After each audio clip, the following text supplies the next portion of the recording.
Dear students and dear friends, स्वागत है अपने चैनल पॉलिटिकल साइंस एसबीएम में। मैं विकास।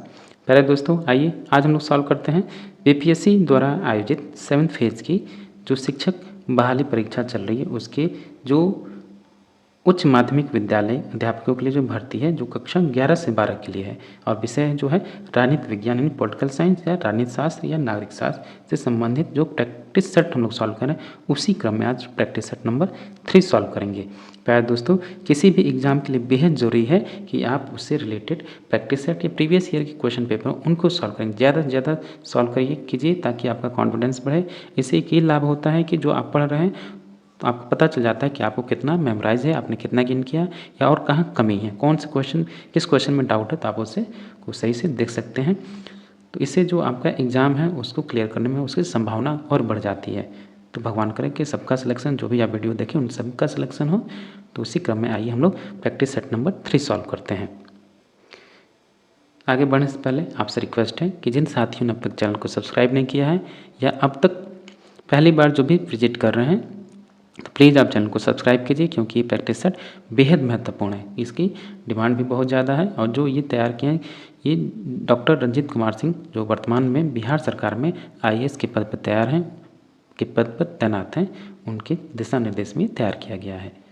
आप जो क्वेश्चन देखेंगे और जो अभी जो उसका एग्ज़ाम हुआ है पॉलिटिकल साइंस का पीजीटी लेवल का क्वेश्चन पेपर देखेंगे तो आपको पता चल जाएगा कि दोनों का जो पैटर्न है सेम है। अब बस सेम क्या है, उसी पैटर्न पे उसी क्वेश्चंस को सेट किया गया, तो इसलिए बेहद महत्वपूर्ण है। तो आइए पहला क्वेश्चन सॉल्व करते हैं इस प्रैक्टिस सेट का। और जो लोग अब तक जो पहली बार हैं तो चैनल पर विजिट करके या प्ले लिस्ट में देख सकते हैं, दोनों जो प्रैक्टिस सेट हैं उसको देख सकते हैं। तो आइए प्रैक्टिस सेट नंबर 3 सॉल्व करते हैं। निम्नांकित में से कौन सा एक ग्रीन के कल्याणकारी राज्य के आधार तत्व की अवधारणा नहीं है? तो जो टी.एच. ग्रीन का जो कल्याणकारी राज्य का आधार तत्व है अनुबंध की स्वतंत्रता, वो इसकी बात नहीं करता है। बाकी संपत्ति के विनियमन की बात करता है, नैतिक स्वतंत्रता की बात करता है और नैतिक चरित्र की बात करता है। तो ये इसका राइट आंसर होगा, अनुबंध की स्वतंत्रता। क्वेश्चन नंबर 2 देखिए, उन विषयों पर कानून कौन बनाएगा जो भारतीय संविधान में दी गई तीनों सूची में से किसी में भी उल्लेखित नहीं है? यानी जो केंद्र और राज्य को जो शक्तियों का विभाजन है या उनके संबंध या जो बंटवारा किया गया है केंद्र सूची, राज्य सूची और समवर्ती सूची में, और इन विषयों के अलावा कोई और विषय है तो उसको हम बोलते हैं अवशिष्ट शक्तियाँ। यानी ऐसी कोई शक्ति या पावर या विषय जो इन तीनों सूची में उल्लेखित नहीं है तो उसको बोलेंगे हम अवशिष्ट शक्तियाँ। और अवशिष्ट शक्तियों पर कानून बनाने का केवल और केवल अधिकार संसद को है। ऑप्शन बी राइट आंसर होगा। क्वेश्चन नंबर 3, अरविंदो मुख्यतः किसके लिए विख्यात हैं? अरविंद घोष जो हैं किसके लिए विख्यात हैं? तो उनकी एक फेमस पुस्तक है लाइफ डिवाइन, उसके लिए विख्यात है। क्वेश्चन नंबर 4 देखिए, भारतीय संविधान तदर्थ न्यायाधीशों की नियुक्ति की व्यवस्था करता है। तो भारतीय संविधान में तदर्थ न्यायाधीशों की नियुक्ति कहाँ की जा सकती है? सर्वोच्च न्यायालय में, उच्च न्यायालय में, जिला एवं सत्र न्यायालय में या इन सभी में? तो क्वेश्चन नंबर 4 का आंसर होगा ऑप्शन नंबर बी, केवल उच्च न्यायालय में तदर्थ न्यायाधीशों की नियुक्ति की जा सकती है। इसके लिए अनुच्छेद आप 224 देख सकते हैं। क्वेश्चन नंबर 5 के सामाजिक संविदा सिद्धांत संबंधित है। जो सामाजिक संविदा का सिद्धांत है या सामाजिक समझौता सिद्धांत है किससे संबंधित है? राज्य की प्रकृति से, राज्य के कार्यों से, राज्य के भविष्य से या राज्य की उत्पत्ति से? तो जो सामाजिक समझौता है वो राज्य की उत्पत्ति से संबंधित सिद्धांत है, जिसके प्रतिपादक मुख्य प्रतिपादक हॉब्स हुआ, लॉक हुआ और रूसो हुआ। क्वेश्चन नंबर 6, लोक कल्याणकारी राज्य कहा जाता है। किसको लोक कल्याणकारी राज्य हम कह सकते हैं? पूंजीवादी राज्य के विपरीत एक आदर्शवादी राज्य, एक साम्यवादी आधारित राज्य या व्यक्तिवाद एवं समाजवाद की मध्य स्थिति को लोक कल्याणकारी राज्य कहा जा सकता है। तो ऑप्शन डी राइट आंसर होगा, व्यक्तिवाद एवं समाजवाद की मध्य स्थिति को हम लोक कल्याणकारी राज्य कह सकते हैं। नेक्स्ट क्वेश्चन है क्वेश्चन नंबर 7, यह किसका विचार है कि आर्थिक समानता के अभाव में राजनीतिक स्वतंत्रता केवल कल्पना मात्र है? हॉब्स, जी.डी.एच. कोल या लॉर्ड एक्टन? तो जी.डी.एच. कोल का मानना है कि आर्थिक समानता के अभाव में राजनीतिक स्वतंत्रता केवल कल्पना है। तो ऑप्शन बी राइट आंसर होगा, जी.डी.एच. कोल। क्वेश्चन नंबर 8 है, निम्नलिखित कथनों में से कौन सा सही नहीं है। आपसे पूछ रहा कौन सा सही नहीं है। लॉक उदारवादी है, सही है। मोस्का बहुलवादी है, बिल्कुल नहीं।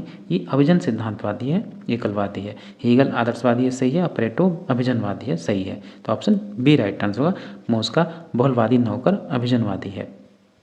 क्वेश्चन नंबर 9 है, निम्नांकित में से कौन दैवी उत्पत्ति सिद्धांत की विशेषता नहीं है। यानी राज्य की उत्पत्ति का जो दैवी सिद्धांत है उसकी निम्न विशेषता कौन सी नहीं है। तो इसने आदिम व्यक्ति को धार्मिक तथा अंधविश्वासी बनाया, सही है। इसने आदिम व्यक्ति को अनुशासित किया, ये भी सही है। इसने सामान्य जन में कानून और शासन सत्ता के प्रति निष्ठा उत्पन्न की, गलत है। अगर ऐसा होता तो सामाजिक समझौता सिद्धांत या वर्तमान में लोकतंत्र का मतलब कि इसका ज़्यादा विकास न होता। और डी, इसने लोगों को राजभक्त एवं आज्ञा पालन सिखाया, सही है। तो सुमेलित कौन सा विशेषता नहीं है, तो सी सही रही, सी सही आंसर होगा। क्वेश्चन नंबर 10, यद भाव्यम नीति संबंधित है। लेसेस फेयर जिसको हम बोलते हैं, किससे संबंधित है। आदर्शवाद से, व्यक्तिवाद से, मार्क्सवाद से या समाजवाद से। जो लेसेस फेयर सिद्धांत है या यद भाव्यम जो नीति है ये आपका व्यक्तिवाद से संबंधित, ऑप्शन बी राइट आंसर होगा। नेक्स्ट क्वेश्चन है क्वेश्चन नंबर 11, संपत्ति चोरी का धन है या संपत्ति चोरी है, यह कथन किसका है। बेहद महत्वपूर्ण क्वेश्चन है और कोट है ये। तो ये मत कह दीजिएगा कि संपत्ति चोरी है मार्क्स ने कहा, ये गलत हो जाएगा। तो ये प्रूधो का कथन है, ऑप्शन बी राइट आंसर होगा। क्वेश्चन नंबर 12, यह किसने कहा था कि चर्च ने सभी मनुष्यों की समानता को स्वीकृति प्रदान की, किंतु यह समानता स्वर्ग में ही प्राप्त होगी। किसका कथन है। लेनिन, जेनहम, लिकॉक या टॉनिका। तो ये लिकॉक का कथन है। क्वेश्चन नंबर 13 है, लिबरलिज्म लिमिट्स ऑफ जस्टिस नामक पुस्तक के लेखक कौन है। रॉल्स, मैकिंटायर या वॉल्जर या सैंडल। तो माइकल सैंडल ने लिबरलिज्म लिमिट्स ऑफ जस्टिस नामक पुस्तक के लेखक हैं या लिखा उन्होंने, ऑप्शन डी राइट आंसर होगा। क्वेश्चन नंबर 14 देखिए, निम्नलिखित में से कौन राज्य के पितृसत्तात्मक उत्पत्ति सिद्धांत का समर्थक है। लिकॉक, रूसो, हॉब्स या बेंथम। तो इसका आंसर ऑप्शन ए होगा, लिकॉक। राज्य की उत्पत्ति का पितृसत्तात्मक सिद्धांत का समर्थक है लिकॉक। क्वेश्चन नंबर 15 देखिए, आधुनिक उदारवाद शास्त्रीय उदारवाद से किस प्रकार भिन्न है। तो आधुनिक उदारवाद शास्त्रीय उदारवाद से इस प्रकार भिन्न है कि ये सभी प्रकार के अधिनायकवाद और शोषण से मुक्त विश्व के पक्ष में है, ऑप्शन ए राइट आंसर होगा। क्वेश्चन नंबर 16, निम्नलिखित कथनों में से कौन सा सही नहीं है। राज्य अमूर्त किंतु सरकार मूर्त है, ये सही है। समाज राज्य से अधिक व्यापक है, ये भी सही है। सरकार राज्य की अभिकर्ता है, ये भी सही है। राज्य की सदस्यता ऐच्छिक है, बिल्कुल नहीं। राज्य की सदस्यता अनिवार्य है, न कि ऐच्छिक है, ऑप्शन डी राइट आंसर होगा। क्वेश्चन नंबर 17, संप्रभुता राज्य की सर्वोच्च इच्छा है। बेहद महत्वपूर्ण है संप्रभुता का क्वेश्चन ये। ग्रोशियस, विलोबी या डुगवी या वर्गीस का एक कथन है आपका विलोबी का कि संप्रभुता राज्य की सर्वोच्च इच्छा है। नेक्स्ट क्वेश्चन है क्वेश्चन नंबर 18, विचारकों में से किसका सुझाव है कि संपत्ति का अधिकार जीवन तथा स्वतंत्रताओं का आधार है। तो ये जॉन लॉक का विचार है कि जो स्वतंत्रता और जीवन का अधिकार है वो संपत्ति से संबंधित है, ऑप्शन बी राइट आंसर होगा। उदारवाद का जनक two treatise on civil government, इसकी पुस्तक। नेक्स्ट क्वेश्चन है क्वेश्चन नंबर 19, राजनीतिक लोकतंत्र के अनिवार्य तत्व निम्नलिखित में से कौन से हैं। प्रत्येक वयस्क को शासकों के चुनाव में भाग लेने के लिए अधिकार, ठीक है, भाग लेने का अधिकार। प्रत्येक वयस्क नागरिक देश में सर्वोच्च राजनीतिक पद पर चुनाव लड़ सकता है, ये भी सही है। नेक्स्ट ऑप्शन देखिए, नेक्स्ट ऑप्शन है ऑप्शन नंबर 3 कि प्रत्येक नागरिक को सरकार के कार्यों की आलोचना करने का अधिकार है, ये भी सही है। तीसरा ऑप्शन सही है। और प्रत्येक नागरिक को कार्य का अधिकार है, ये गलत है। अभी प्रत्येक नागरिक को कार्य करने का अधिकार नहीं है, और वैसे भी ये राजनीतिक अधिकार नहीं, नागरिक अधिकार है। तो ऑप्शन नंबर 1, 2, 3 सही है, चौथा गलत है। तो ऑप्शन ए राइट आंसर होगा 1, 2, 3। क्वेश्चन नंबर 20 देखिए, किसने कहा था कि अधिकार वह आवश्यक शक्तियां हैं जिनसे मनुष्य एक नैतिक प्राणी के रूप में अपना दायित्व पूर्ण करता है। किसने कहा, बोसांके, बर्क या ग्रीन या हीगल। तो ये कथन आपका टी.एच. ग्रीन का है, जो कि एक आदर्शवादी विचारक है। क्वेश्चन नंबर 21 देखिए, निम्नलिखित में से कौन अधिकारों के सामाजिक कल्याण सिद्धांत का समर्थक नहीं है? याद रखिए, पूछ रहा है सामाजिक कल्याण सिद्धांत का समर्थक नहीं है। मैकाइवर, हराल्ड जेलास्की या रॉस्को पाउंड या हर्बर्ट स्पेंसर। तो इसका आंसर होगा सामाजिक कल्याण सिद्धांत समर्थक आपका हर्बर्ट स्पेंसर नहीं है। तो ऑप्शन डी राइट आंसर होगा, हर्बर्ट स्पेंसर। नेक्स्ट क्वेश्चन है क्वेश्चन नंबर 22, निम्नलिखित में से कौन अधिकारों के प्राकृतिक सिद्धांत का समर्थक नहीं है? हॉब्स, लॉक, मिल्टन या बोसांके। तो क्वेश्चन नंबर 22 का डी ऑप्शन होगा, बोसांके। ये प्राकृतिक अधिकारों का समर्थक नहीं है। हॉब्स, लॉक, मिल्टन ये सब प्राकृतिक अधिकारों के समर्थक हैं। क्वेश्चन नंबर 23, बहुलवादियों के अनुसार राज्य का प्रमुख कार्य क्या है? तो बहुलवादियों के राज्य का जो प्रमुख कार्य ये है कि अपने नागरिकों का सामान्य कल्याण करना। बहुलवादी जितने भी हैं उसमें ये सिद्धांत निहित है कि नागरिकों का सम्मान कल्याण किया जाए। तो ऑप्शन ए राइट आंसर होगा। क्वेश्चन नंबर 24, वैज्ञानिक समाजवाद का जनक किसे माना जाता है? ये भी क्वेश्चन बेहद महत्वपूर्ण है और इजी क्वेश्चन है। तो मार्क्स जो है, कार्ल मार्क्स वैज्ञानिक समाजवाद का जनक है। नेक्स्ट क्वेश्चन है क्वेश्चन नंबर 25, विश्लेषणात्मक ऑस्टिन विश्लेषणोपरांत ऑस्टिन के सिद्धांत में संप्रभु के पास कौन कौन से अधिकार हैं या कर्तव्य हैं? तो जो विश्लेषणोपरांत ऑस्टिन के सिद्धांत में मात्र अधिकार कर्तव्य नहीं है, क्योंकि उसका जो संप्रभुता का सिद्धांत है, एकलवादी संप्रभुता सिद्धांत है, कानूनी संप्रभुता सिद्धांत है, उसमें से केवल अधिकार है, कर्तव्य उसके शामिल नहीं है। संप्रभु के पास केवल अधिकार, उसका कोई कर्तव्य नहीं है। तो ऑप्शन सी राइट आंसर होगा। नेक्स्ट क्वेश्चन है क्वेश्चन नंबर 26, राज्य शोषक वर्ग की कार्यकारिणी समिति है, यह विचार किससे संबंधित है? मार्क्सवादियों से, अराजकतावादियों से, फांसीवादियों से, व्यक्तिवादियों से? तो राज्य शोषक वर्ग की कार्यकारिणी समिति है, ये मार्क्सवादियों का मानना है। ऑप्शन ए राइट आंसर होगा। क्वेश्चन नंबर 27, कानून नियमों का वह समूह है जिसे राज्य मान्यता देता है और न्याय व्यवस्था के प्रशासन में लागू करता है। यह कथन किसका है? पाउंड या सामंड या ऑस्टिन या डब्ल्यू विल्सन? तो ये कथन आपका सालमंड का है। ऑप्शन बी राइट आंसर होगा। क्वेश्चन नंबर 28 देखिए, वैधानिक तथा राजनीतिक संप्रभुता के मध्य विभेदीकरण किया? किसने सर्वप्रथम वैधानिक तथा राजनीतिक संप्रभुता के मध्य विभेदीकरण किया? यह है आपका John Locke. Option A right answer होगा। टू ट्रीटिज ऑन सिविल गवर्नमेंट में इस बात का उल्लेख करता है कि वैधानिक संप्रभु और यानी दो प्रकार की संप्रभुता बात करता है। यह संप्रभुता का विभाजन जॉन लॉक ने किया। क्वेश्चन नंबर 29 है, निम्नलिखित में से कौन फ्रैंकफर्ट स्कूल से संबंधित नहीं था? तो फ्रैंकफर्ट स्कूल से संबंधित कौन नहीं था? ऑप्शन देखिए, हैबरमास, जिनपाल सार्त्र, न्यूमैन या एडोर्नो। तो फ्रैंकफर्ट स्कूल से संबंधित आपके न्यूमैन नहीं है। तो ऑप्शन सी राइट आंसर होगा, न्यूमैन। बाकी हैबरमास, जिनपाल सार्त्र, एडोर्नो या हर्खाइमर या आपके मार्क्यूज, ये सब फ्रैंकफर्ट स्कूल से संबंधित हैं, यानी क्रिटिकल थियरी से संबंधित है। क्वेश्चन नंबर 30, सूची 1 और सूची 2 को मैच करना है।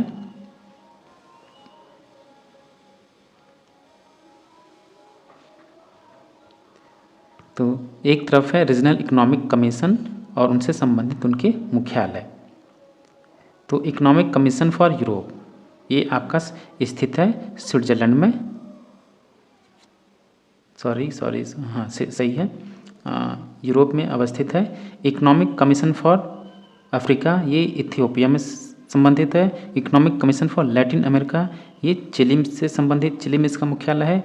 और economic commission for West Asia, ये इराक में है। तो ऑप्शन सबका ये मैच है, 1 2 3 4, यानी ऑप्शन ए राइट आंसर होगा। क्वेश्चन नंबर 31 देखिए, किसने कहा है कि मानव स्वभाव सामाजिक संबंधों की समष्टि है? किसने कहा है कि मानव स्वभाव सामाजिक संबंधों की समष्टि है? किसने कहा? ऑप्शन देखिए, option Gandhi ji, M N Roy, Aurobindo Ghosh या माओ। तो इसका answer option B M N Roy, Manvendra Nath Roy. इन्हीं को नरेंद्र नाथ भट्टाचार्य के रूप में भी हम जानते हैं। क्वेश्चन नंबर 32 देखिए, एक संतुष्ट शुकर की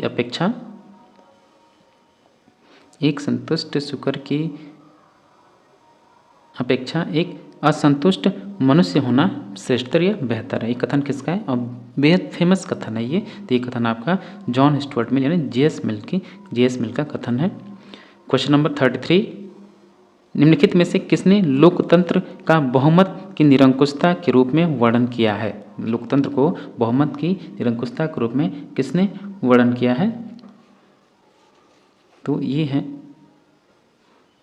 Alex de Tocqueville, A de Tocqueville, option C right answer होगा। और ये आपकी बहुलवादी व्यवस्था का समर्थन करते हैं। वे एक फ्रांसीसी विचारक थे और उनकी फेमस पुस्तक जो है डेमोक्रेसी इन अमेरिका है। नेक्स्ट क्वेश्चन, क्वेश्चन नंबर 34, किसने कहा कि राज्य की उत्पत्ति जीवन की मूल आवश्यकताओं के कारण हुई है और उसका अस्तित्व सद्जीवन की सिद्धि के लिए बना है? ये भी महत्वपूर्ण कोट है। तो ये कोट आपका अरस्तु के द्वारा कहा गया, ऑप्शन सी राइट आंसर होगा। क्वेश्चन नंबर 35, लोकतांत्रिक व्यवस्था के संचालन के लिए कौन लोक विवेक पर बल देता है? तो इसका आंसर होगा ऑप्शन ए सेबी मैकफरसन, जो इनकी पुस्तक है democratic theory essays in retrieval. और ये विशिष्ट वर्गवादी एवं बहुलवादी सिद्धांत को नकार कर स्वतःबोधक व्यक्तिवाद को जन्म देते हैं या उसका समर्थन करते हैं। इंडिविजुअल पॉजिटिव की बात करते हैं ये। क्वेश्चन नंबर 36 देखिए, निम्नलिखित में से कौन राज्य एवं समुदाय में भेद नहीं करता है? उसके लिए क्या मतलब राज्य और समुदाय को एक ही मानता है? कौन? तो हॉब्स का मानना है कि राज्य और समुदाय दोनों एक ही, इनमें किसी प्रकार का अंतर नहीं है। ऑप्शन ए राइट आंसर होगा। आपको पता है इसकी पुस्तक जो है लेवियाथन, सामाजिक समझौता संबंधित से एक बेहद महत्वपूर्ण विचारक हॉब्स है। नेक्स्ट क्वेश्चन, क्वेश्चन 37, प्रत्यक्ष लोकतंत्र का प्रारंभिक ज्ञात उदाहरण पाया जाता है? यानी जो प्रत्यक्ष लोकतंत्र का सर्वप्रथम उदाहरण कहाँ पे मिलता है, कहाँ दिखाई देता है? तो ये है आपका एथेंस और यहीं के आपके कौन है? प्लेटो और अरस्तु। क्वेश्चन नंबर 38, निम्नलिखित में से कौन लोकतंत्र का समर्थक है? लॉर्ड ब्राइस, हीगल, कौटिल्य या सर हेनरी मैन? तो लोकतंत्र का समर्थक इसमें से कौन सा है? तो इसमें से आपके लॉर्ड जेम्स ब्राइस हैं, ऑप्शन ए राइट आंसर है। Question number 39, an introduction to politics शीर्षक पुस्तक के लेखक निम्नलिखित में से कौन है? गेटेल, बार्कर या हेराल्ड जे लास्की या जॉर्ज एच सबाइन? तो एन इंट्रोडक्शन टू पॉलिटिक्स के लेखक आपके हेराल्ड जे लास्की हैं। और लास्की आपके बहुलवादी विचारक हैं और इनकी एक फेमस पुस्तक और भी है, a grammar of politics, liberty in modern statement की पुस्तक है। आप लास्की को जो भी इससे संबंधित कोट है उसकी किताबें आप इसको अच्छे से याद कर लीजिए, बेहद महत्वपूर्ण है ये। क्वेश्चन नंबर 40, यह किसने कहा कि लोकतंत्र वह शासन है जिसमें प्रत्येक के पास एक अवसर होता है और उसे वह विदित होता है कि यह उसके पास है? लॉवेल, लिंकन, लॉर्ड ब्राइस या डाइसी? तो ये कथन आपका लॉवेल का है। डियर स्टूडेंट्स, आपसे एक बार फिर से रिक्वेस्ट है, जिन साथियों ने अब तक चैनल को सब्सक्राइब नहीं किया या आप पहली बार विजिट कर रहे हैं तो प्लीज़ आप चैनल को सब्सक्राइब कीजिए। और याद रहे ये जो प्रैक्टिस सेट है आपका बीपीएससी का जो सेकंड फेज का एग्जामिनेशन हो रहा है और पीजीटी पॉलिटिकल साइंस का पेपर हम लोग प्रैक्टिस सेट सॉल्व कर रहे हैं। और ये practice set number 3rd practice set है। इससे पहले हम लोग ऑलरेडी 2 प्रैक्टिस सेट को सॉल्व कर चुके हैं। तो आइए क्वेश्चन नंबर 41 देखते हैं। निम्नलिखित में से कौन सा एक गांधी दर्शन की अवधारणा नहीं है? तो गांधी दर्शन की अवधारणा इसमें से कौन सी नहीं है? श्रम की प्रतिष्ठा की बात करते हैं, अपरिग्रह की बात करते हैं और नैतिक व्यक्तिवाद की बात करते हैं। राजनीतिक शक्ति की बात नहीं करते हैं, तो इसलिए ये गांधी जी की अवधारणा नहीं है। तो ऑप्शन डी राइट आंसर होगा, राजनीतिक शक्ति। नेक्स्ट क्वेश्चन है क्वेश्चन नंबर 42, निम्नलिखित में से कौन सा सिद्धांत यह मानता है कि राजनीतिक प्रतिबद्धता का अंततः सामाजिक प्रतिबद्धता के में रूपांतरण हो जाता है? आदर्शवादी सिद्धांत, व्यक्तिवादी सिद्धांत, सामाजिक समझौता सिद्धांत या सामाजिक संविदा सिद्धांत या मार्क्सवादी सिद्धांत? 42, तो इसका आंसर होगा ऑप्शन ए 42 का ऑप्शन ए आंसर सही होगा, आदर्शवादी सिद्धांत। क्वेश्चन नंबर 43, मनुष्य के अनुसार राज्य की उत्पत्ति का सिद्धांत है शक्ति सिद्धांत, दैवी सिद्धांत, सामाजिक समझौता सिद्धांत या विकासवादी सिद्धांत? तो याद रहे जो मनु है वो दैवी सिद्धांत का समर्थन करते हैं, ऑप्शन बी राइट आंसर होगा। क्वेश्चन नंबर 44, निम्नलिखित में से किस रचना ने महात्मा गांधी को सर्वाधिक प्रभावित किया था? Grammar of politics, poverty of philosophy, discovery of India या अनटू द लास्ट? तो अनटू द लास्ट से महात्मा गांधी जी सर्वाधिक प्रभावित हुए, ऑप्शन डी राइट आंसर होगा। क्वेश्चन नंबर 45 लोकतंत्र की सफलता के लिए अनुपातिक प्रतिनिधित्व का समर्थन किसने किया? मॉन्टेस्क्यू ने, बेंथम ने, जेएस मिल ने या मैकफरसन ने? तो लोकतंत्र की सफलता के लिए जेएस मिल ने अनुपातिक प्रतिनिधित्व का समर्थन किया। ऑप्शन सी राइट आंसर होगा, जेएस मिल। क्वेश्चन नंबर 46, हिंद स्वराज के रचयिता कौन है? हिंद स्वराज के रचयिता आपको पता ही है, बेहद महत्वपूर्ण क्वेश्चन भी है, महत्वपूर्ण पुस्तक भी है, और ये महात्मा गांधी इसके रचनाकार हैं। इनकी पुस्तक है हिंद स्वराज, जो कि 1909 में प्रकाशित हुई। क्वेश्चन नंबर 47, कौटिल्य समर्थक था। कौटिल्य किसका समर्थक था? निरंकुश तानाशाही का, लोकतांत्रिक राज्य का, या कल्याणकारी राज्य का, या समाजवादी राज्य का? तो याद रहे कौटिल्य कल्याणकारी राज्य के समर्थक हैं और राजतंत्र के समर्थक हैं। तो कौटिल्य या चाणक्य या विष्णुगुप्त, ये भी याद रखिए, कौटिल्य का नाम चाणक्य है, विष्णुगुप्त जो चंद्रगुप्त का महामंत्री था या प्रधान अमात्य था, उसने अपनी पुस्तक अर्थशास्त्र में राजा के कर्तव्य तथा एक सशक्त राज्य की बात की, जो कि कल्याणकारी राज्य की स्थापना करता है। क्वेश्चन नंबर 48, निम्नलिखित में से कौन केवल शिक्षित व्यक्तियों को ही मताधिकार देने जाने की बात करता है या समर्थन करता है या समर्थक है? तो जेएस मिल कहता है केवल शिक्षित व्यक्तियों को ही मताधिकार प्राप्त हो। ऑप्शन बी राइट आंसर होगा, जेएस मिल। नेक्स्ट क्वेश्चन है क्वेश्चन नंबर 49, प्राचीन भारत में राज्य के अंग थे। तो राज्य के प्राचीन भारत में कितने अंग बताए जाते थे?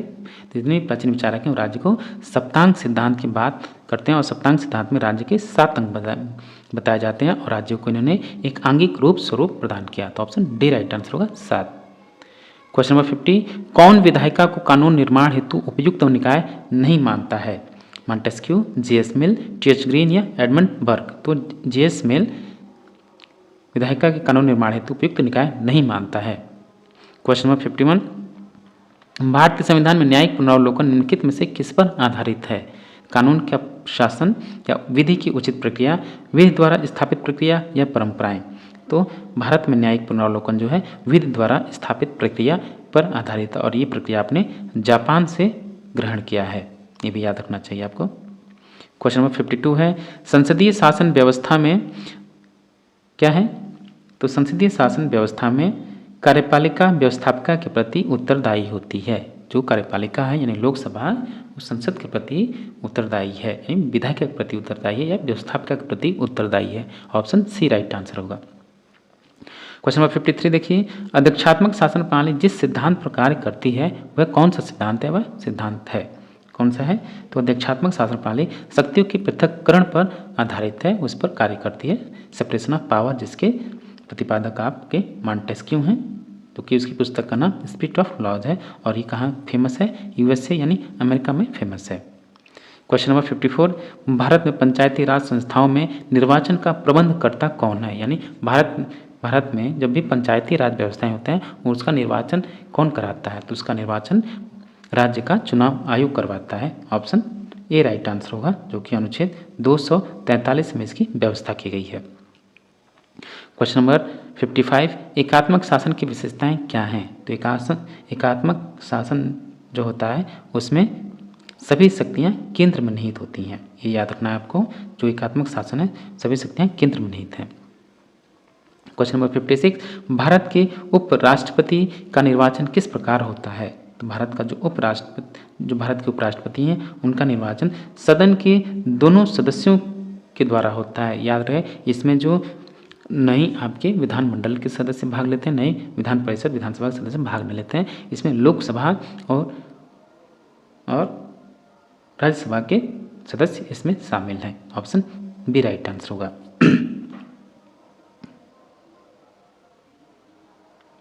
नेक्स्ट क्वेश्चन है क्वेश्चन नंबर 57, निम्नलिखित में से कौन राजनीति विज्ञान के अध्ययन का परंपरागत उपागम नहीं है? ऑप्शन देखिए, तुलना, इतिहास लेखन, अनुरूपण या विधिक संस्थावाद। तो अनुरूपण इसका आंसर होगा ऑप्शन सी। क्वेश्चन नंबर 58, किसने अध्यक्षात्मक प्रणाली पद सर्वप्रथम प्रयोग किया? यानी जो सेपरेशन ऑफ पावर है या अध्यक्षात्मक शासन प्रणाली, इसका प्रयोग सबसे पहले किसने किया? तो वॉल्टर वेजहॉट ने किया है इसका सर्वप्रथम प्रयोग अध्यक्षात्मक प्रणाली का। क्वेश्चन नंबर 59, संसद के दोनों सदनों की संयुक्त बैठक की अध्यक्षता कौन करता है? तो संसद के दोनों सदनों की संयुक्त बैठक की अध्यक्षता लोकसभा का अध्यक्ष करता है, स्पीकर करता है और अनुच्छेद 108 के अंतर्गत करता है। ये भी याद आपको रखना है। क्वेश्चन नंबर 60, निम्नलिखित में से कौन मौलिक कर्तव्यों में सम्मिलित नहीं है? तो मौलिक कर्तव्य में सम्मिलित क्या नहीं है? राष्ट्रगान का सम्मान करना ये है, राष्ट्रीय महत्व स्मारकों की सुरक्षा करना ये इसमें शामिल नहीं है। बाकी सार्वजनिक संपत्ति की रक्षा करना है, प्राकृतिक पर्यावरण का संरक्षण एवं सुधार करना है। ए, सी और डी आपके मौलिक कर्तव्य हैं, परंतु बी नहीं है, तो इसमें ये बी शामिल नहीं है, तो ऑप्शन बी राइट आंसर होगा। क्वेश्चन नंबर 61 देखिए, निम्नलिखित में से क्या भारतीय संविधान के मौलिक अधिकारों से संबंध नहीं है? मौलिक अधिकारों से इसमें से कौन सा संबंधित नहीं है? तो संगठन बनाने की स्वतंत्रता आपको मौलिक अधिकार के रूप में है, विचरण करने की स्वतंत्रता है अनुच्छेद 19 में, और अनुच्छेद 19(3) सभा की स्वतंत्रता करना है, ये अनुच्छेद 19 के अंतर्गत आते हैं आपके मौलिक अधिकार के। संसद के सदस्य के रूप में चुने जाने की स्वतंत्रता तो है ये, लेकिन आपका मौलिक अधिकार नहीं है, ये आपका राजनीतिक अधिकार है। ऑप्शन डी राइट आंसर होगा इसका, ये आपके मौलिक अधिकारों से संबंधित नहीं है, डी। क्वेश्चन नंबर 62, नगर निगम की बैठकों की अध्यक्षता कौन करता है? तो नगर निगम की बैठकों की अध्यक्षता कौन करता है? तो स्वाभाविक है महापौर करता है, ऑप्शन बी राइट आंसर होगा, महापौर। नेक्स्ट क्वेश्चन, क्वेश्चन नंबर 63, संसद का सदस्य नहीं होते हुए भी निम्नलिखित में से कौन इसकी कार्रवाई में सक्रिय रूप से भाग ले सकता है? तो संसद का जो सदस्य नहीं है वो इसकी कार्रवाई में कौन सक्रिय रूप से भाग ले सकता है? तो भारत का जो महान्यायवादी है, वो जो attorney general of India GI, वो संसद का सदस्य न होते भी संसद की कार्रवाई के रूप में भाग ले सकता है, लेकिन मतदान नहीं कर सकता है। इसकी व्यवस्था भारतीय संविधान के अनुच्छेद 76 यानी 76 में इसकी व्यवस्था की गई है। क्वेश्चन नंबर 64 है, भारत में दलविहीन लोकतंत्र की अवधारणा की वकालत किसने की थी? तो भारत में दलविहीन लोकतंत्र की वकालत करने वाले कौन थे? पार्टीलेस डेमोक्रेसी की बात करने वाले जेपी थे, ऑप्शन ए राइट आंसर होगा, जयप्रकाश नारायण। नेक्स्ट क्वेश्चन है क्वेश्चन नंबर 65, किस निकाय को समवेत रूप में देश का आर्थिक मंत्रिमंडल कहा जाता है? आर्थिक मंत्रिमंडल किसको कहा जाता है? मिला जुला के वो अब तो ये व्यवस्था नहीं है, लेकिन फिर भी जो योजना आयोग है, सॉरी हाँ ठीक है, योजना आयोग को हम कह सकते हैं कि सम्मिलित या मिला जुला पूर्ण रूप से क्या है? आर्थिक मंत्रिमंडल है योजना आयोग, जिसकी स्थापना 15 मार्च 1950 की स्थापना हुई थी। वर्तमान में अब इसकी जगह नीति आयोग ने ले लिया है, इसको नीति आयोग ने ले लिया है। 1 जनवरी 2015 से कार्यरत है, 1 जनवरी 2015 से आपका नीति आयोग कार्यरत है। क्वेश्चन नंबर 66 देखिए, मौलिक अधिकारों के निलंबन का आदेश कौन दे सकता है? निलंबन का आदेश, मौलिक अधिकारों के निलंबन का आदेश केवल और केवल राष्ट्रपति दे सकता है, वो भी अनुच्छेद 359 के तहत। क्वेश्चन नंबर 67, निम्नलिखित में से कौन सा रेट अधिकारों को अपने कर्तव्य के अनुपालन का आदेश या निर्देश देता है? तो ये है आपका परमादेश। जब कोई अधिकारी क्या मतलब कार्य अपने कर्तव्य का पूरा नहीं करता है, तो इस रेट के माध्यम से उसको अपने सार्वजनिक पद पर रहते उस पद से संबंधित कार्य करने का आदेश, अनुपालन करने का निर्देश दिया जाता है मैंडमस यानी परमादेश के द्वारा। क्वेश्चन नंबर 68, निम्नलिखित समितियों में से कौन सी समिति में संसद के दोनों सदनों के प्रतिनिधि होते हैं? यानी लोकसभा और राज्यसभा के दोनों सदस्य उस समिति में होते हैं। तो है आपकी लोक लेखा समिति, 15 सदस्य लोकसभा से और 7 सदस्य राज्यसभा से होते हैं, कुल 22 सदस्यीय समिति है ये। क्वेश्चन नंबर 69 देखिए, भारतीय संविधान के मूल संरचना का सिद्धांत का स्रोत क्या है? तो भारतीय संविधान का जो मूल संरचना या मूल सिद्धांत जो है वो कब आए? ये केशवानंद भारती बनाम भारत संघ 1973 में आया। ये मूल संरचना का सिद्धांत या बेसिक स्ट्रक्चर का सिद्धांत इसी से आया। तो ये आया है आपका न्यायिक व्याख्या से, ऑप्शन बी राइट आंसर होगा, केशवानंद भारती बनाम भारत संघ मूल ढांचे का सिद्धांत दिया गया। क्वेश्चन नंबर 70 देखिए, संविधान का कौन सा अनुच्छेद संविधान संशोधन प्रक्रिया से संबंधित है? तो भारतीय संविधान का जो संशोधन है वो आपका अनुच्छेद 368 में लिखा गया है, मुख्य में उल्लिखित है। और भाग 20 आप याद रखिए, भाग 20 और अनुच्छेद 368 के तहत भारतीय संविधान में संशोधन की व्यवस्था की गई है और उसकी प्रक्रिया का उल्लेख है 368 में। क्वेश्चन नंबर 71 देखिए, निम्नलिखित में से क्या एक राज्य को नीति निर्देशक तत्वों से आच्छादित नहीं है? कार्य करने का अधिकार, लोक स्वास्थ्य में सुधार सुनिश्चित करना, गोवध निषेध या महिला सशक्तिकरण सुनिश्चित करना। तो इसका आंसर होगा ऑप्शन नंबर डी। इसे नीति निर्देशक में ये आपका सिद्धांत सम्मिलित नहीं है। डियर स्टूडेंट्स, फिर से आपसे एक बार रिक्वेस्ट है कि प्लीज़ आप चैनल को सब्सक्राइब कीजिए, बेल आइकन को भी प्रेस कर लीजिए ताकि आपको कोई भी वीडियो अपलोड हो तो तुरंत आपको सूचना मिल जाए या नोटिफिकेशन आपको मिल जाए। और साथ ही वीडियो को शेयर कीजिए और किसी भी प्रकार का डाउट हो तो आप कमेंट बॉक्स में कमेंट कर सकते हैं।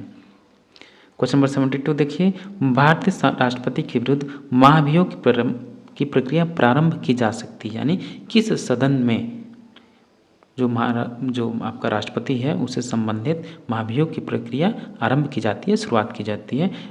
तो केवल ऐसा कुछ नहीं है कि तो दोनों सदन में से किसी भी सदन या चाहे लोकसभा या राज्यसभा, दोनों सदन में से किसी एक सदन में भी इसकी शुरुआत की जा सकती है। तो ऑप्शन ए राइट आंसर होगा। क्वेश्चन नंबर 73 देखिए, अध्यक्ष एवं उपाध्यक्ष की अनुपस्थिति में लोकसभा की अध्यक्षता कौन करता है? तो अध्यक्ष और उपाध्यक्ष की अनुपस्थिति में लोकसभा का अध्यक्षता करने का अधिकार किसको है? कि अध्यक्ष द्वारा निर्धारित 6 सदस्यीय पैनल का एक सदस्य, यानी पहले ही जब का मतलब एक पैनल बन जाता है उसमें अध्यक्ष और उपाध्यक्ष के अलावा 6 सदस्य शामिल होते हैं जो सदन की अध्यक्षता कर सकते हैं। तो ऑप्शन सी राइट आंसर होगा। क्वेश्चन नंबर 74 है, भारतीय संविधान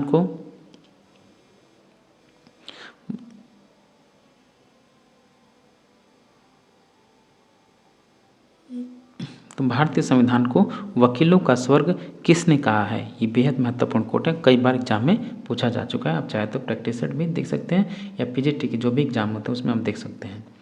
तो भारतीय संविधान को वकीलों का स्वर्ग कहने वाले कौन है? सर आइवर जेनिंग्स ने कहा कि भारतीय संविधान वकीलों के लिए वरदान है या वकीलों का स्वर्ग है। और उनकी पुस्तक का क्या नाम है? Some characteristics of Indian constitution.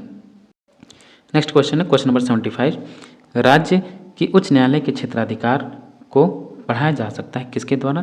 तो राज्य की उच्च न्यायालय के क्षेत्राधिकार जो है उसको संसद द्वारा बढ़ाया जा सकता है। ऑप्शन ए राइट आंसर होगा। नेक्स्ट क्वेश्चन है क्वेश्चन नंबर 76, निम्नांकित में से किस अधिकार का डॉक्टर अंबेडकर के द्वारा संविधान का हृदय तथा आत्मा के रूप में वर्णन किया गया? ये क्वेश्चन भी महत्वपूर्ण है, याद रहे। तो उन्होंने जो संवैधानिक उपचारों का अधिकार अनुच्छेद 32 संवैधानिक उपचारों का अधिकार अनुच्छेद 32 को अंबेडकर ने क्या कहा कि ये भारतीय संविधान के हृदय और आत्मा है। परंतु अगर नाम न रखे, किसी को कोट न करे, तब पूछा जाए कि भारतीय संविधान का आत्मा क्या है, तो आपका प्रस्तावना। ठीक। क्वेश्चन नंबर 77, निम्नलिखित कार्यों में से कौन सा स्थानीय शासन से संबंधित नहीं है? यानी जो स्थानीय शासन से संबंधित कौन सा कार्य नहीं है? लोक स्वास्थ्य, स्वच्छता, लोकोपयोगी सेवाएं या लोक व्यवस्था का अनुरक्षण। तो जो लोक व्यवस्था का अनुरक्षण ये राज्य सूची में लगी पंचायतों के पास। ऑप्शन डी राइट आंसर होगा। क्वेश्चन नंबर 78, पंचायती राज को सम्मिलित किया गया किस सूची में सम्मिलित किया गया? पंचायती राज को संघ सूची में, राज्य सूची में, समवर्ती सूची या अवशिष्ट शक्तियों में या सूची में? तो राज्य सूची में पंचायती राज्य को शामिल किया गया है। ऑप्शन बी राइट आंसर होगा। नेक्स्ट क्वेश्चन है क्वेश्चन नंबर 79, निम्नलिखित में से कौन एक बिना सदन का सदस्य बने उस सदन की अध्यक्षता करता है? बेहद महत्वपूर्ण कोट है। कौन सा ऐसा व्यक्ति है जो सदन का सदस्य नहीं है फिर भी उस सदन की अध्यक्षता करता है? तो है आपका भारत का उपराष्ट्रपति। राज्यसभा का पदेन अध्यक्ष होता है वो उसका सभापति है, सभापतित्व करता है। राज्यसभा का पदेन सभापति आपका भारत का उपराष्ट्रपति होता है, क्योंकि भारत का उपराष्ट्रपति राज्यसभा का सदस्य नहीं होता है। क्वेश्चन नंबर 80 और लास्ट क्वेश्चन है इस प्रैक्टिस सेट का, निम्नलिखित में से कौन निर्णय लेता है कि कोई विधेयक धन विधेयक है कि नहीं? तो अनुच्छेद 110 और साथ में सब क्लॉज 3 के अनुसार यदि प्रश्न उठता है कि कोई विधेयक धन विधेयक या विधेयक है कि नहीं, तो उस पर लोकसभा का अध्यक्ष निर्णय करता है। तो ऑप्शन डी राइट आंसर होगा कि कोई विधेयक है कि नहीं, ये निर्णय लेने वाला लोकसभा का अध्यक्ष है अनुच्छेद 110(3) के तहत। तो डियर स्टूडेंट्स, ये था आपका बीपीएससी द्वारा आयोजित सेकंड फेज की जो भर्ती चल रही है teacher recruitment examination 7th phase वाली। तो उसमें जो आपका प्रैक्टिस सेट है पॉलिटिकल साइंस यानी राजनीति विज्ञान का, उससे संबंधित हम लोग प्रैक्टिस सेट सॉल्व कर रहे हैं। ये प्रैक्टिस सेट नंबर 3 है और ये बेहद महत्वपूर्ण प्रैक्टिस सेट है। कोई सा भी आप एग्ज़ाम की तैयारी कर रहे हैं तो आपके लिए बेहद जरूरी है कि उससे संबंधित प्रैक्टिस सेट को सॉल्व करें, ताकि आपको अंदर कॉन्फिडेंस बढ़े और क्या मिस्टेक हो रहा है, क्या गलतियाँ, क्या हमको टॉपिक नहीं आ रहा, आप उसको ताकि पढ़ के रिवाइज करके उसको क्लियर कर लें। मिलते हैं आपसे नेक्स्ट वीडियो में। Thank you for watching. Please आप चैनल को प्लीज़ सब्सक्राइब कीजिए। Thank you for watching.